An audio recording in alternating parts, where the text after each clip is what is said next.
All right, welcome back. So this particular mini lecture is on sources for history classes taught by myself at Moraine Valley Community College. So in most syllabi that you're going to look at that I would create, it's going to use terms like scholarly source or non-academic source. And there's differences when it comes to understanding sources for history classes at the college level, both at the undergrad, sort of lower level and upper levels, that it's important for us to really kind of get to. So first thing, primary versus secondary sources. So a primary source is a source from the time. So if Abe Lincoln wrote a letter and he said, hey, thanks for helping me with the beard, that's a primary source. Secondary source is me writing a book going, man, that Abe Lincoln beard was awesome, right? That's a secondary source, okay? Primary sources are obviously biased because they're written by people at different times, and part of the job of historians is to look at the nature of what it is that they're trying to convey and see what truth is being told here and how or what lens we're kind of looking at it through. Secondary sources are not fully created equally. There are good secondary sources. There are not that great secondary sources. There are secondary sources that are geared more for academics. There are secondary sources that are geared more for basic general knowledge for the public. For example, when I was younger in the 80s, typically you would, if you were going to do a school project in grade school, use an encyclopedia. That was okay to kind of get basic info if you're 9, 10, 11, 12, that kind of thing.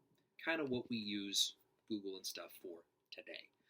However, that kind of thing isn't okay. While it might be reputable information, it's not detailed enough or have enough context to meet the level of work that we ask for as you advance in your education. Okay? So again, not all secondary sources are created equally. So when we say or write academic sources have to be used or scholarly sources have to be used, what that means is an academic source of a book or journal article, an academic journal article that is substantive, is specific, is recently published. For example, what would be good? All right, here you go. This is a book by an historian named Elizabeth Fenn. It's called Pax Americana.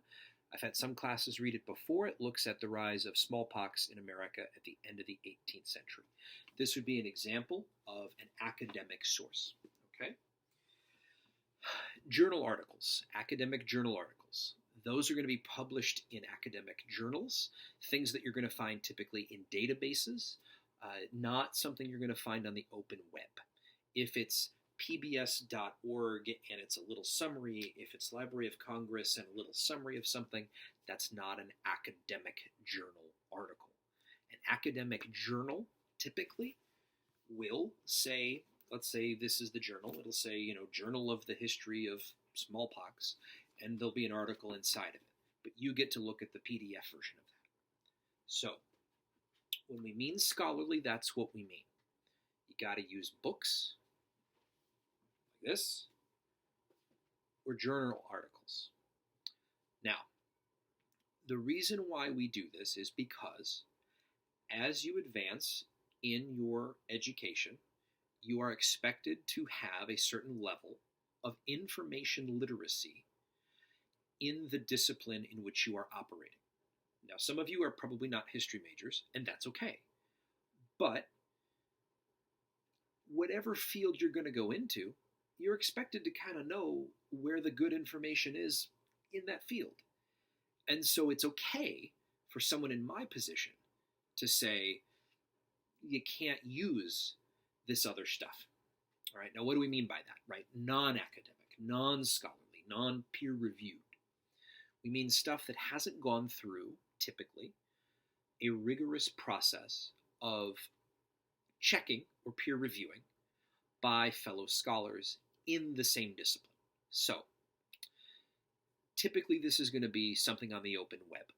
This is going to be a Wikipedia page. This is going to be history.com, which is geared around junior high level, this kind of thing. It doesn't have the context that we need. In some cases, it has completely inaccurate information. So, I know, again, that history probably isn't everybody's major, the thing that everybody's doing, but let's say you're working on a paper for another class, and maybe or working on a project for a bio class or a chem class, working in a lab or something, and you use something that really wasn't okay for that subject. They wouldn't let it fly there, so it's not okay for us. So again, in your syllabus, there are basic restrictions on the kinds of sources you can use and the kind of sources that you're not okay with using. Generally, I've got an open mind, so if you want to ask questions about sources, always feel free that you can reach out.